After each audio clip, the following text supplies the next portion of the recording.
आज डिलिमिटाइजेशन की बात हो रही है, परिसीमन आयोग की बात हो रही है। ये है क्या परिसीमन? जो संसद से सड़क तक जिसकी बात हो रही है, नॉर्थ इंडिया साउथ इंडिया दोनों उसके अपने अलग अलग विचार रख रहे हैं। साउथ इंडिया के जो चीफ मिनिस्टर्स हैं, चाहे आप तेलंगाना के देख लीजिए, चाहे कर्नाटका के देख लीजिए सिद्धरमैया को, या स्टालिन को देख लीजिए तमिलनाडु को, जो सबसे ज़्यादा तीव्र है, ममता बनर्जी को देख लीजिए, सबके सब अपना अलग विचार रख रहे हैं और इसके विरोध में लामबंद हैं। ये है क्यों? और क्या ये केवल विमेंस के रिजर्वेशन की बात करता है? देखिए, परिसीमन करना एक सामान्य प्रक्रिया है, लेकिन 1970 के डिकेड में क्या देखा गया कि जो पॉपुलेशन थी वो बहुत ज़्यादा बढ़ रही थी। तो 1976 में 42nd अमेंडमेंट हुआ, जिसमें कहा गया कि जो परिसीमन है उसको अभी फ्रीज कर दिया जाए, आने वाले 25 वर्षों के लिए फ्रीज कर देते हैं। और 1971 की जो सेंसस हुए थे उसी के बेस पर अभी सीट एलोकेशन रखते हैं, जो कि 543 था। अब उसके बाद 84th अमेंडमेंट हुआ, जब माना गया कि हम दोबारा से इसे 25 सालों के लिए फ्रीज कर देते हैं। अटल बिहारी वाजपेयी की सरकार चाहते तो वो करवा सकते थे, लेकिन वो नहीं करवा पाए। क्यों? क्योंकि वो देश को एक रखना चाहते थे। उन्हें पता था कि अगर अब जनसंख्या के आधार पर अगर हमने परिसीमन अभी किया, क्योंकि देखिए परिसीमन गलत नहीं है और परिसीमन जनसंख्या के आधार पर ही होगा, लेकिन उसमें जो सीट्स एलोकेशन है, जो बिल के अंदर जो गवर्नमेंट जो बिल लेकर आई है उसमें सीट्स एलोकेशन जो है, समस्या उससे है। परिसीमन तो होगा और होना भी चाहिए, सेंसस होगा और होना भी चाहिए, लेकिन समस्या तब होती है जब ये मुद्दा राजनीतिक हो जाता है, जो कि राजनीतिक होना नहीं चाहिए था। अटल बिहारी वाजपेयी ने भी ऐसा ये माना कि साउथर्न इंडिया के जो स्टेट्स हैं, चाहे वो कर्नाटका हो, चाहे वो आंध्रा हो, चाहे वो तमिलनाडु हो, चाहे वो केरला हो, उन्होंने अपने हेल्थ पर और एजुकेशन पर बहुत बेहतर तरीके से खर्च किया है और उसका उन्हें ये फायदा हुआ कि उनकी जो पॉपुलेशन है वो कंट्रोल हुई, उनके हेल्थ सिस्टम है वो बेहतर हुए। अब इसका हम उन्हें सलाह तो नहीं दे सकते और देनी भी नहीं चाहिए। अब अगर कोई सरकार परिसीमन करना चाहती है तो गलत बिल्कुल भी नहीं है, रिजर्वेशन देना चाहती है बिल्कुल नहीं है, क्योंकि आज भी अगर पार्लियामेंट के अंदर अगर आप देखो तो महिलाओं की जो भागीदारी है वो केवल 14% है, 14%। और हम मानते हैं कि 33% का जो रिजर्वेशन बिल है वो एक्ट बनना चाहिए, वो रिजर्वेशन मिलना चाहिए। लेकिन बात करें, इसी सरकार ने 2023 के अंदर 106 एक अमेंडमेंट आया और उसमें कहा कि हम विमेंस के लिए रिजर्वेशन शुरू करते हैं और 1/3 रिजर्वेशन होगा वो, लेकिन वो शुरू कब होगा? जब सेंसस हो जाएंगे 2026 के बाद, सेंसस हो जाएंगे, उसके साथ साथ डिलिमिटेशन हो जाएगा, उसके बाद हम आपको क्या करेंगे? 1/3 सीट्स दे देंगे। अब ये क्लॉज लगाया किसने? इसी गवर्नमेंट ने लगाया। भैया अगर तुम इतने ज्यादा सीरियस हो रिजर्वेशन के प्रति, तो आप आज उस क्लॉज को हटा दो। छोटा सा संविधान संशोधन होगा 1 लाइन का, आप उसे हटा दीजिए और आप सीधा कह दीजिए कि हाँ विमेंस को रिजर्वेशन है और कल से रिजर्वेशन दे दीजिए। कोई इशू नहीं, किसी को कोई प्रॉब्लम नहीं है। अब इलेक्शन आएंगे, अब जो भी आगे वाले इलेक्शन आएंगे, जैसे यूपी का इलेक्शन होगा 27 में, तो दीजिए तब से, है ना? किसने रोका है आपको? लेकिन आप ऐसा करेंगे नहीं, आप ऐसा कर नहीं रहे हैं। ये जो आप बिल लेकर आए हैं वो उसका मुखौटा कहीं ना कहीं विमेंस रिजर्वेशन है, लेकिन उसके पीछे की मंशा क्या है वो हमको उस बिल के अंदर जो आंकड़े दिए गए हैं उससे समझ आता है।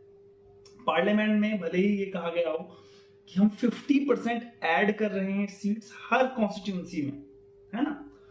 तो इस हिसाब से अगर आप देखें तो जिसकी 100 है उसकी 150 हो जाएंगी, यही हिसाब होगा। लेकिन देखने को ये आया कि जहां जहां पर बीजेपी की सरकार को बहुत बेहतरीन तरीके से विक्ट्री नहीं मिलती है या अश्योर्ड नहीं है, जहां पर वहां पर उसने सीट्स को उतना ज्यादा अनुपातिक रूप से नहीं बढ़ाया है। बजाय इसके जो हिंदी बेल्ट वाले जो राज्य हैं और हिंदी बेल्ट के अलावा 2 राज्य और जहां पर बीजेपी का डोमिनेंस है, जो है महाराष्ट्र और गुजरात, वहां पर जो सीट्स हैं उसका अगर आप इंक्रीमेंट देखेंगे तो बहुत ज्यादा है। मैं आपको एक छोटा सा एग्जांपल देता हूँ। अगर उत्तर प्रदेश की लोअर हाउसेज में जो रिप्रेजेंटेशन है वो है 80 सीट्स का, 80 और जो आपने पार्लियामेंट में कहा उसके अकॉर्डिंग कितनी होनी चाहिए, 50% इंक्रीमेंट करेंगे तो 120, लेकिन आप कितनी सीट्स दे रहे हैं उन्हें, 138 सीट्स। उसी तरह से केरला 20 सीट्स हैं उसकी लोअर हाउस में, उसको कितनी मिलनी चाहिए 50% से 30 सीट्स, लेकिन उसको मिल कितनी रही है 23 सीट्स। जी हाँ, यही समस्या है, यही प्रॉब्लम है कि आप जो परिसीमन कर रहे हैं वो विदाउट सेंसस कर रहे हैं। आप सेंसस करवाइए 2026 में, 27 में डिलिमिटेशन करिए और उसके बाद देखिए, है ना। आप इतनी हड़बड़ी में क्यों हैं? क्या ये केवल एक शिगूफा है इसीलिए कि विपक्ष को हम ये दिखा सकें कि वो विमेंस के रिजर्वेशन के बिल के अगेंस्ट हैं? हो सकता है आप दिखा दें, लेकिन मैं आपको बता दूं ये वही विपक्ष है जिसने 106 अमेंडमेंट के अंदर आपका साथ दिया था और कहा था कि विमेंस रिजर्वेशन होना चाहिए। ये वही विपक्ष है। लेकिन आज अगर विपक्ष बीच में इसे रोकने की कोशिश कर रही है तो उसका मतलब केवल और केवल एक ये है कि आपकी मंशा जो है वो क्लियर नहीं है। वो क्यों नहीं है? अगर वो क्लियर होती तो जो MK स्टालिन है, चाहे वो सिद्धरामैया है, चाहे वो ममता बनर्जी, वो उस भाषा का प्रयोग नहीं करते जो हो रही है। क्या केवल इसमें केवल उन चीफ मिनिस्टर्स की गलती है? अगर आप देखें तो हमने उनके साथ गलत नहीं कर रहे हैं। अगर नॉर्थ इंडिया उनके साथ अच्छे से व्यवहार नहीं करेगा तो ये कहीं ना कहीं फेडरल स्ट्रक्चर को बर्बाद करने के जैसा है। और भारत एक संघात्मक व्यवस्था है, एक फेडरल स्ट्रक्चर है। आर्टिकल 1 जो है वो कहता है India shall be union of states, है ना। तो अगर हम उन स्टेट्स को अपने साथ लेकर नहीं चलेंगे तो वो बहुत बेहतर होगा नहीं। ये वो देश है जिसको जवाहरलाल नेहरू, महात्मा गांधी और सरदार पटेल ऐसे नेताओं ने अपने खून पसीने से आगे बढ़ाया है। ये वही देश है जिसमें समरसता के लिए अटल बिहारी वाजपेयी ने उस डिलिमिटेशन को आगे बढ़ाया और कहा कि हम उनकी बेहतर स्थिति का जो साउथर्न इंडिया के स्टेट्स ने किया उनको हम उनके लिए पनिश नहीं कर सकते। ये वही देश है जिसको इंदिरा गांधी ने मजबूत किया। ये वही देश है जिसको नरसिंहा राव ने 1991 के अंदर LPG लेकर आया और ग्लोबली कनेक्ट किया, LPG की पॉलिसीज लेके देश को आगे बढ़ाया। ये वही देश है 2008 में जब पूरी दुनिया में ग्रेट डिप्रेशन का शिकार हो चुकी थी दुनिया और इकोनॉमी जिनकी बर्बाद हो रही थी, भारत की स्थिति खराब नहीं हो पाई। तो इसीलिए इस देश को बनाए रखना हम सबकी, आपकी सबकी जिम्मेदारी है ना। अगर हम इस बिल को पास करते हैं या पास हो जाता है तो उसमें समस्या क्या है? देखिए, कहीं ना कहीं साउथ इंडिया और नॉर्थ इंडिया में जो समस्या सबसे बड़ी है वो ये है कि पहले तो ज्योग्राफिकली हम एक दूसरे से बहुत ज़्यादा अलग हैं, है ना। उसके अलावा अगर हम देखें, कहीं ना कहीं हमने कोशिश करी इम्पोज करने पर, वहाँ पर हिंदी को इम्पोज करने की कोशिश करी है साउथ इंडिया में। जब आप मानते हैं कि उनकी जो तमिला, कन्नड़, है ना, मलयालम, ये सब क्लासिक लैंग्वेज है, तो आप क्यों हिंदी उनके ऊपर इम्पोज करना चाहते हैं? ये भी है ना, जो हमारे ऊपर कहीं ना कहीं लिंग्विस्टिक बेस पर डिस्क्रिमिनेशन हो रहा है। कहीं ना कहीं उन्हें ऐसा लग रहा है कि हम उनके साथ अत्याचार कर रहे हैं, नॉर्थ इंडिया वाले स्टेट्स। अगर आप कहते हैं कि कनेक्टिंग एक लैंग्वेज होनी चाहिए तो वो अंग्रेजी है, इंग्लिश है जो कनेक्ट करती है east to west and north to south. तो ये हम नहीं कह सकते। रही बात GDP के अंदर, देखिए हमेशा से बेहतर स्थिति में रही है, ज़्यादा जो कंट्रीब्यूशन होता है वो साउथ के जो स्टेट्स होते हैं उनका रहा है। हालांकि उनको भी अपना एरोगेंस छोड़ना चाहिए कि हमारा बजट, हमारा GDP में ज़्यादा वो है। ये एक देश है, एक परिवार की तरह है। अगर हम इसे नहीं संभालेंगे और अगर सेंटर किसी एक तरफ टिल्ट होगा तो बहुत बेहतर तरीके से देश चलेगा नहीं। और हमारे पास इसके एग्जाम्पल हैं USSR के अंदर, जिसे हम सोचते थे कि बड़ी विविधताओं वाला एक है, और USSR ने इतनी सारी लैंग्वेजेस ले रखी हैं और इतने सारे अलग अलग कल्चर हैं और उसके साथ बार की साथ चल रहा है, लेकिन वो टूट गया क्योंकि इन सब चीज़ों को चलाने के लिए डंडे की जोर पर आप मोरल पुलिसिंग के थ्रू नहीं चला सकते। आप अपने जो कानून है इम्पोज नहीं कर सकते। सर्वसम्मति से, सहमति से ही ये हो सकता है, और वो तभी होगा जब आपकी जो इच्छा शक्ति होगी वो दृढ़ होगी, उसके साथ साथ सबसे बड़ी बात है वो बेहतर होगी, वो न्याय पर आधारित होगी, वो समानता पर आधारित होगी। अगर आप केवल राजनीतिक फायदे के लिए इस तरीके के काम करेंगे तो आप ना तो सफल होंगे और ना ही इस देश को सफल कर पाएंगे, है ना।